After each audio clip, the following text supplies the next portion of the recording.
Assalamualaikum warahmatullahi wabarakatuh. Assalamualaikum warahmatullahi wabarakatuh, sahabat Bawaslu sekalian. Bersama saya Hendra Gunawan. Ini merupakan tayangan podcast perdana Bawaslu Kabupaten Kaur. Tayangan ini merupakan inovasi Bawaslu untuk menyampaikan informasi seputar kepemiluan agar lebih komunikatif dan informatif kepada masyarakat dan peserta pemilu. Podcast ini didukung oleh Media Center dan PPID Bawaslu Kabupaten Kaur.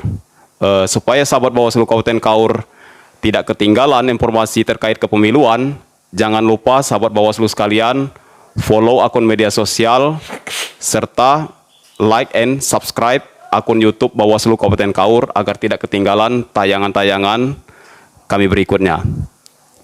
Sahabat Bawaslu, seperti kita ketahui bahwa pemerintah bersama DPR dan penyelenggara pemilu telah menetapkan bahwa tanggal pemilu akan dilaksanakan pada tanggal 14 Februari 2024 dan serentak dengan pemilihan kepala daerah di tahun yang sama, yaitu tanggal 27 November 2024. Dan tahapan ini sudah dimulai dengan telah keluarnya PKPU 3 tahun 2002 tentang tahapan-tahapan pemilu.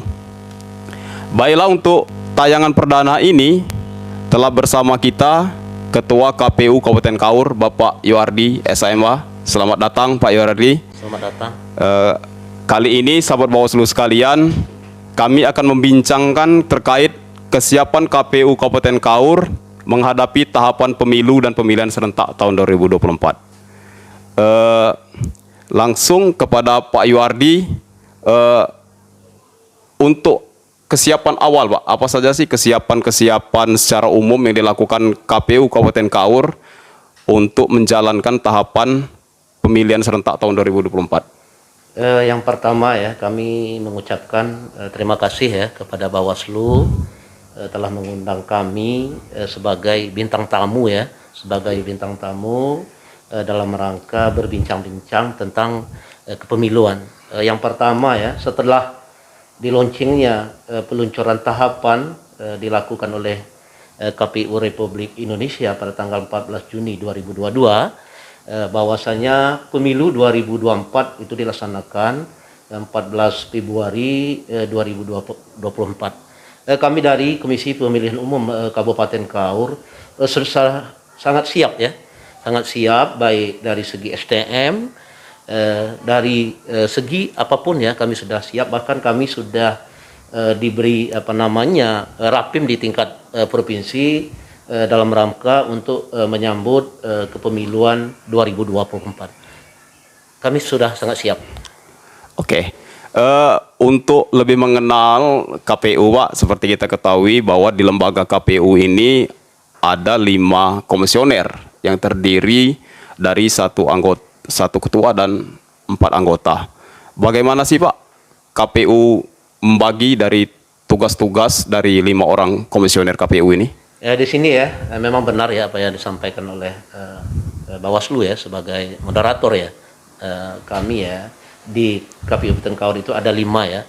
Ada 5 komisioner. Yang pertama ketua merangkap anggota ya, itu sekarang itu ada Pak Yohardi ya sebagai divisi logistik dan keuangan itu. Yang pertama bertugas dalam rangka mengawal baik itu keuangan maupun logistik untuk pemilu 2024 nanti. Kemudian ada divisi teknis ya yang membidangi teknis ya tentang cara pencalonan, tentang cara pendaftaran nantinya. Itu ada Pak Irfanadi. Kemudian data dan perencanaan itu merencanakan anggaran. Bahkan ya di tahun ini kami sudah memberikan draft anggaran untuk pemilu kada 2024 itu adalah diberikan oleh divisi data dan perencanaan, divisi Diati yang berjaya. Kemudian ada divisi hukum. Divisi hukum ini adalah selimutnya KPU ya dalam rangka mengawal semua tahapan, mengawasi semua tahapan ya, itu dipercaya dengan Pak Radius. Sedangkan untuk divisi Parmas dan Proteksi Masyarakat itu adalah dipercaya kepada Pak Muklis untuk mensosialisasikan semua tahapan ya. Tahapan yang pertama tahapan mensosialisasikan semua kepada masyarakat bawah ya, mensosialisasikan tahapan pemilu, mensosialisasikan kepada data pemilih ya, baik di 15 kecamatan harus disosialisasikan. Bahkan ya di pemilu kada terakhir partisipasi daripada pemilih di Kabupaten Kaur itu nomor 2 supervisi pemilu yang tertinggi 86% ya. Jadi cukup baik Pak ya. Cukup baik ya. Cukup baik. Dengan adanya divisi sosialisasi. Oke. Masuk ke tema inti kita pada hari ini Pak, kita ingin membahas kesiapan KPU terhadap untuk menghadapi tahapan-tahapan yang sudah ditetapkan melalui PKPU 3 tahun 2024 ini. Dalam waktu dekat ini Pak, kita ketahui bahwa tahapan awal yaitu tahapan pendaftaran partai politik. Di tahapan pendaftaran partai politik ini ada yang menjadi perhatian kita bersama dan cukup menjadi perhatian masyarakat Pak, dengan keluarnya putusan MK nomor 55 PUU strip 18 tahun 2020. Itu adanya perbedaan Pak, pendaftaran antara partai parlemen dan non parlemen, bisa dikatakan seperti itu. Sebenarnya di sisi mana sih Pak perbedaannya dari putusan MK ini? Apa yang disampaikan oleh Bapak tadi ya, bahwa dengan adanya keputusan MK ya, di sini ya KPU ya, dalam rangka verifikasi partai ya yang ada di parlemen ini, KPU tanpa faktual ya, karena ada utusannya di parlemen. Sedangkan untuk non parlemen itu kita harus faktual ya, faktual di 5 kecamatan di kabupaten ya, tingkat kabupaten itu adalah faktual, baik itu dari kepengurusan, keanggotaan, bahkan kita faktual nantinya kepada kantornya, kantor daripada partai politik yang ada di Kabupaten Kaur. Oke, jadi ada perbedaan mendasarnya di verifikasi faktual Pak ya, antara partai parlemen dengan non parlemen atau partai baru yang akan mendaftarkan diri di pemilihan pemilu tahun 2024. Ya, kita pantau ya di KPU Republik Indonesia itu sudah mendaftar sipol itu sudah ada 20 partai ya. 20 partai saya lihat di update hari ini ya di grup KPU provinsi itu sudah 20 partai yang sudah masuk di sistem sipol KPU. Oke. Itu untuk pendaftaran Pak ya. Karena di sesi ini kita akan membedah setiap tahapan bagaimana kesiapan KPU terutama Kabupaten Kaur untuk itu tadi untuk tahapan pendaftaran parpol. Dan untuk tahapan pemutahiran daftar pemilih Pak, seperti kita ketahui di amanat Undang-Undang 7 tahun 2017 tentang pemilu bahwa KPU diberi amanat untuk memelihara data berkelanjutan daftar pemilih, bisa dikatakan seperti itu. Dan itu juga ditegaskan juga di peraturan KPU itu sendiri. Untuk secara umum KPU Kabupaten Kaur bagaimana sih Pak teknis yang dilakukan KPU Kabupaten Kaur untuk memelihara daftar pemilih di Kabupaten Kaur? Baik ya, apa yang disampaikan Bapak tadi ya, baik di undang-undang maupun di PKPU ya. Komisi Pemilihan Umum Kabupaten Kaur ya, setelah dengan adanya pemilu terakhir ya 2020 tadi ya, kita tetap bekerja dalam menjaga data berkelanjutan. Kita harus tetap mendata data pemilih seperti ya TMS, kita tetap mencoret misal contoh orang meninggal ya, ada surat keterangan dari Dukcapil, dari kepala desa, KPU itu wajib men-TMS-kan daripada pemilih tersebut karena dia sudah meninggal. Kemudian TNI, Polri yang sudah pensiun, nah ini kita wajib TMS-kan. TMS-kan. Bahkan setelah adanya misalkan dia dapat dari TNI, dapat dari kepolisian, Baru lulus misalnya, Pak, baru ya? lulus ya, sudah dilantik, bahkan kita TMS-kan. Kemudian kita juga ada data pemilih baru yang sudah rekam EKTP, itu harus kita masukkan. Langsung dimasukkan, Pak. Dimasukkan kepada daftar pemilih berkelanjutan. Ini wajib dilaporkan kepada KPU provinsi, melalui KPU provinsi setiap bulan. Kita umumkan, bahkan kita tembusnya ada ke Bawaslu ya, kita umumkan di masyarakat nama-nama daftar pemilih baru, orang yang meninggal, bahkan orang pindah domisili. Dengan adanya administrasi pindah domisili, itu kita TMS-kan di Kabupaten Kaur. Bahkan hari ini KPU Kabupaten Kaur melakukan rakor data pemilihan berkelanjutan untuk triwulan kedua di bulan Juni. Dilakukan hari ini, dan hari Senin akan dilakukan rakor di tingkat provinsi. KPU Kabupaten Kaur diundang untuk menyerahkan data berkelanjutan triwulan kedua di bulan Juni tahun 2022. Oke, jadi daftar pemilih ini setiap bulan terus dilakukan update oleh kita lakukan KPU, Pak, ya? Ya, oleh KPU. Jadi tidak misalnya selesai pemilu atau selesai pilkada, masalah daftar pemilih selesai. Dan akan diperbarui lagi menjelang pemilu berikutnya. Jadi biarpun tidak masuk tahapan, tapi KPU tetap melakukan pembaruan terhadap dengan undang-undang dan PKPU. Oke. Kita menjalankan tugas. Oke. Masih di daftar pemilih, Pak. Beberapa waktu yang lalu KPU sudah meluncing sistem aplikasi Lindungi Hakmu. Jadi tentu kalau sudah masyarakat bisa mengakses ini, artinya KPU tentu ingin melibatkan secara aktif peran masyarakat dalam menjaga hak pilih mereka. Aplikasi ini bisa kita dapat di mana nih, Pak? Sekarang itu kan gampang masyarakat ya. Masyarakat melihat ada sistem ya. Atau di-download itu, Pak? Ya, di-download ini sudah kita sosialisasikan juga kepada masyarakat. Kita harus di-download di Play Store, Pak, ya. Biasanya kalau di Android Play Store. Ya, itu bisa kita lihat ya, kita ketik misalnya nomor KTP kita. Jadi bisa nanti timbul bahwasanya kita bisa melihat apakah kita sudah terdaftar ya di data pemilih Kabupaten Kaur, di TPS mana, di desa mana ya. Bahkan lebih mempermudah masyarakat untuk mendaftarkan ke data pemilih yang misal baru 17 tahun ya, sudah rekam EKTP, sudah mendaftar, bisa di-download di Play Store, Store Android.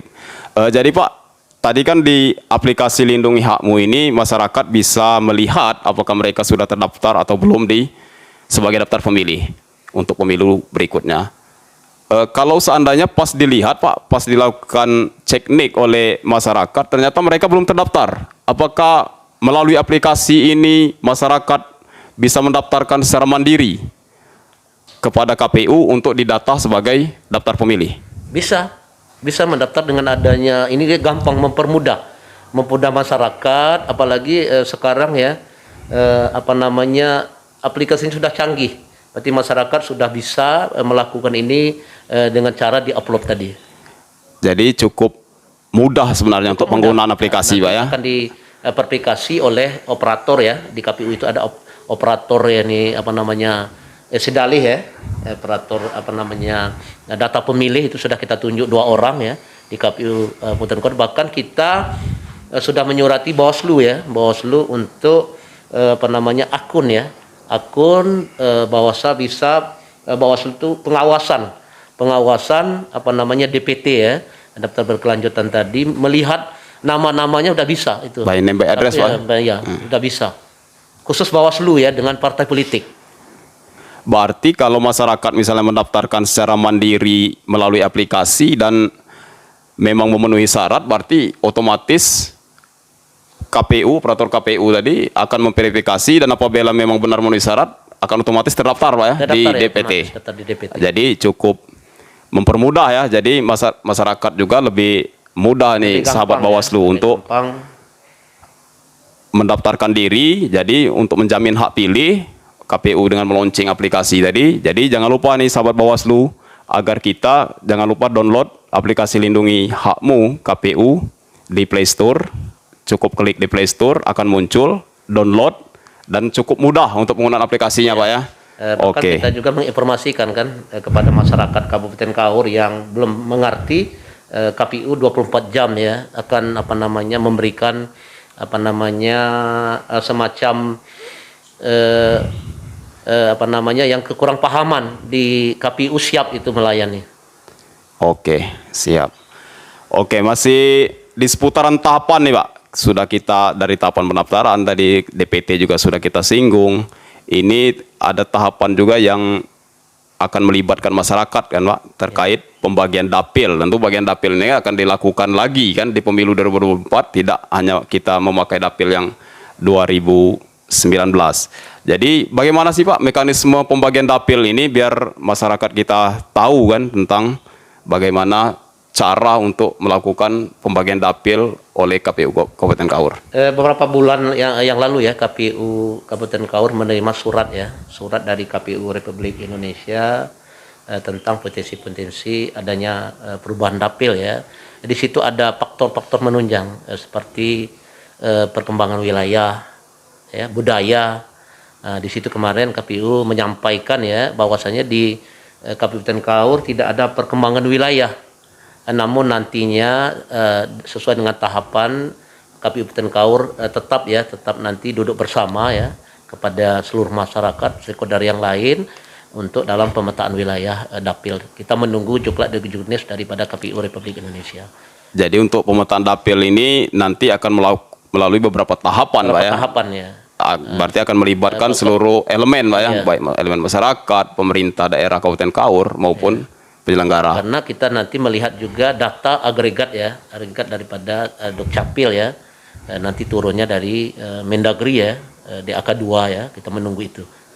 Oh, jadi berdasarkan data agregat kependudukan juga, Pak ya? Jumlah kursi ya. Oke. Jadi, itu untuk pembagian dapil. Nah ini, Pak, ada lagi di tahapan kampanye ini, ada yang cukup menjadi perhatian masyarakat nih, apalagi untuk peserta, adanya waktu kampanye yang dipersingkat, Pak, dari pemilu sebelumnya.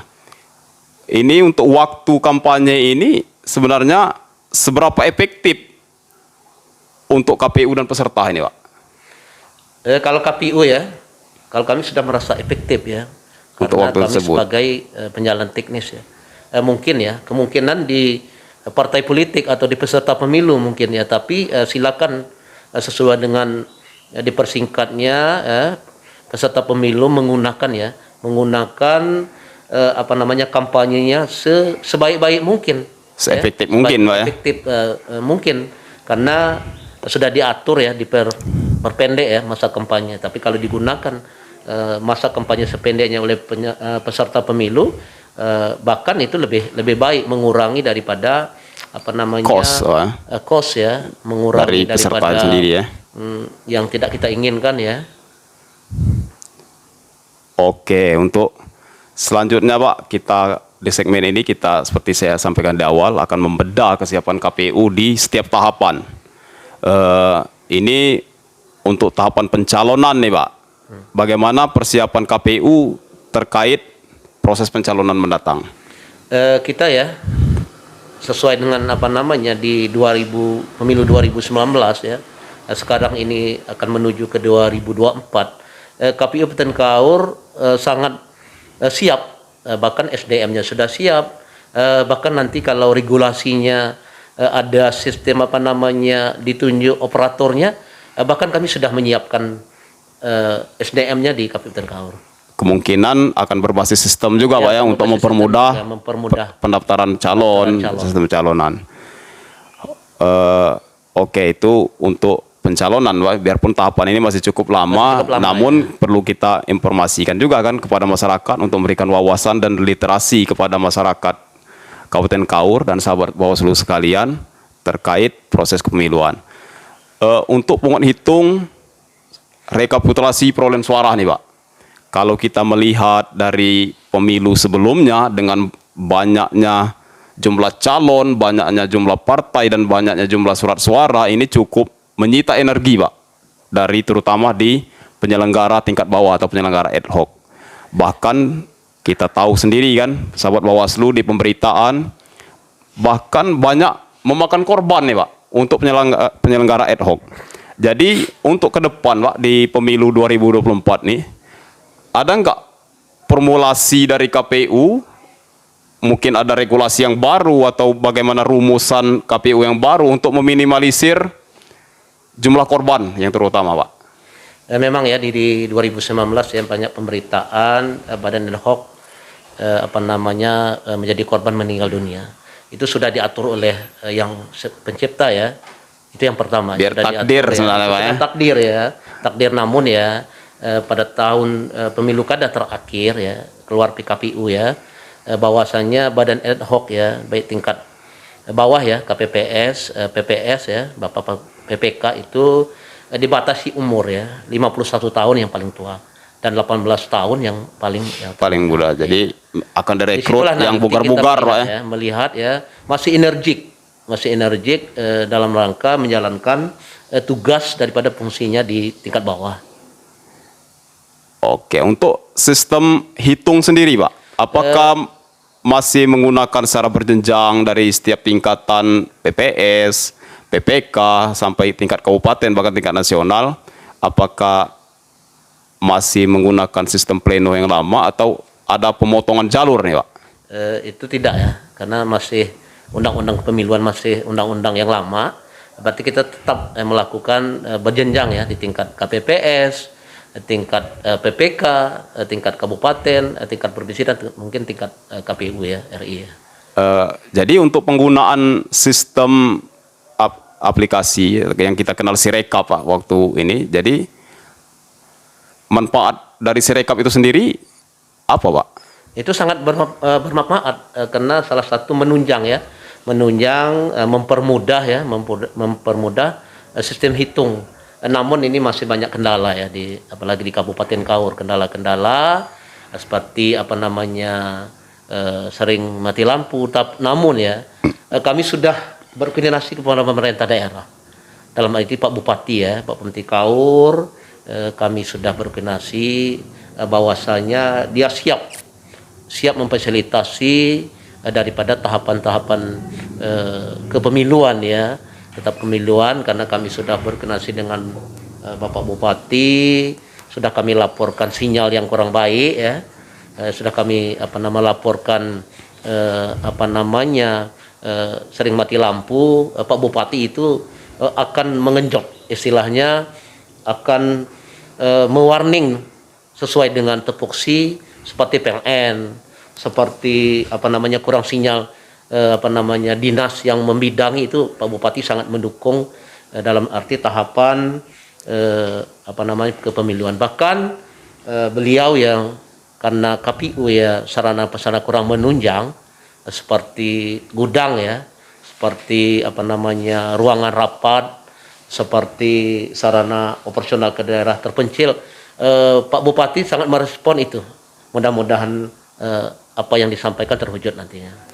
Oke, jadi untuk ini memang butuh support dari pemerintah daerah juga, Pak, ya, untuk fasilitas, apalagi seperti jaringan internet yang akan mensupport sistem-sistem yang akan dijalankan oleh KPU itu sendiri, Pak, ya. Bahkan kita sudah menyerahkan rancangan anggaran pemilu kada 2024. Sudah kita serahkan kepada pemerintah daerah. Oke. Dari uraian tahapan, dari melihat sisi kesiapan untuk menyambut tahapan ini, tadi sudah cukup siap KPU Kabupaten Kaur untuk menjalankan tahapan-tahapan ini. Namun tentu harus kita inventarisir sendiri, Pak. Tentu akan adanya pelanggaran-pelanggaran. Biasanya berdasarkan pengalaman pemilu-pemilu sebelumnya, Pak, khususnya di Kabupaten Kaur, itu di tahapan mana saja, Pak, yang sering terjadinya pelanggaran-pelanggaran pada tahapan pemilu? Kalau saya melihat di Pileg 2019, pemilu kada di 2020, itu banyak di masa kampanye. Kalau saya lihat ya, di masa kampanye ini banyak KPU sudah menetapkan masa kampanye. Namun dia sudah mencuri star misalkan Star. pemilu. Kita siapkan zona pemasangan APK. Biasanya dilanggar ya. Ini tugas daripada kita bersama ya, tugas dari partai politik. Mudah-mudahan ya kita sosialisasikan itu kepada peserta pemilu untuk dapat menentaati aturan-aturan yang dikeluarkan KPU. Bahkan di sana ada pengawasan pemilu ya, Bawaslu ya. Silakan nanti Bawaslu yang mengawasi semua tahapan KPU Kabupaten. Ya, yang jelas ini himbauan tersendiri Pak ya, karena himbauan. suksesnya pemilu ini biasanya pelanggaran tentu dilakukan oleh masyarakat, oleh peserta pemilu kan. Jadi ini harus merupakan keterlibatan kita bersama Pak ya, terutama ini pada perhatian juga nih buat peserta, bagi partai politik, bagi calon nantinya kan, agar memperhatikan betul jadwal-jadwal tahapan yang telah ditentukan oleh KPU. Oke. Jadi dengan adanya berbagai pelanggaran kan Pak, tidak bisa kita pungkiri kan, karena pemilu ini melibatkan berbagai macam, ada penyelenggara, ada peserta di situ. Jadi upaya-upaya yang dilakukan KPU untuk meminimalisir atau bahkan mentiadakan pelanggaran ini, apa kiat-kiat yang akan dilakukan KPU Kabupaten Kaur Pak? Mudah-mudahan ya dengan adanya ditunjang oleh anggaran ya, Kabupaten Kaur ya akan menggalakkan sosialisasi ya kepada seluruh masyarakat ya, karena di Kabupaten Kaur ada 15 kecamatan ya, kita harus menggalakkan sosialisasi baik pada masyarakat, kepada partai politik, kepada semua yang terlibat di kepemiluan. Mohon nanti kita sama-sama mensosialisasikan itu ya. Ada Kesbangpol ya. Kesbangpol ini adalah tempat partai politik ya, terdaftar atau tidak terdaftar kan. Kesbangpol itu kan tugas bersama. Bahkan Kesbangpol ya, waktu koordinasi dia siap mendukung daripada pemilu 2024 ini. Oke, berarti sudah cukup untuk komunikasi dengan stakeholder terkait juga sudah dilakukan KPU Kabupaten Kaur. Jadi itu tadi sahabat Bawaslu sekalian, bincang-bincang kita dengan Ketua KPU Kabupaten Kaur. Banyak informasi-informasi yang beliau sampaikan, mudah-mudahan ini menjadi pengetahuan baru bagi sahabat Bawaslu terkait kepemiluan. Namun apabila sahabat Bawaslu masih banyak pertanyaan ataupun ingin tahu informasi seputar kepemiluan agar bisa menjadi bahan perbincangan kami berikutnya, boleh sahabat Bawaslu komen di akun YouTube Bawaslu Kabupaten Kaur atau disampaikan melalui akun-akun media sosial Bawaslu Kabupaten Kaur. Sebagai penutup segmen tayangan kita untuk bersama KPU, mungkin ada pesan-pesan Pak atau closing statement dari Bapak, himbauan apa terhadap masyarakat Kabupaten Kaur atau meyakinkan masyarakat Kabupaten Kaur bahwa pemilu serentak 2024 mendatang akan berjalan dengan baik. Baik ya, pertama saya mengajak kepada masyarakat ya, khususnya masyarakat Kabupaten Kaur ya, semua stakeholder yang terlibat ya, mari kami dari KPU untuk dapat ya mendukung KPU untuk menjalankan tahapan-tahapan pemilu supaya pemilu di Kabupaten Kaur ya merasa aman, damai, kondusif, tidak ada persoalan-persoalan ke depan ya.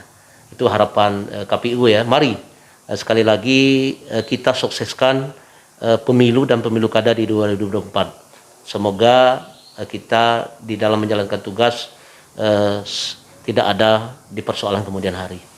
Oke, terima kasih Pak. Itu tadi sahabat Bawaslu, bincang-bincang kita pada hari ini. Mungkin kita mengingat waktu juga, ada kesibukan juga dari Ketua KPU, harus kita akhiri dengan keterbatasan waktu ini. Apabila dalam pemanduan acara ini ada yang kurang, bisa sekali lagi kami membuka masukan ataupun kritik dan saran dari sahabat Bawaslu sekalian. Mungkin untuk segmen ini kami akhiri. Saya selaku pembawa acara, mewakili juga bintang tamu kami pada hari ini, Bapak Yuardi, Ketua KPU Kabupaten Kaur, pamit undur diri. Saya akhiri. Billahi taufiq wal hidayah. Wassalamualaikum warahmatullahi wabarakatuh. Waalaikumsalam warahmatullahi wabarakatuh.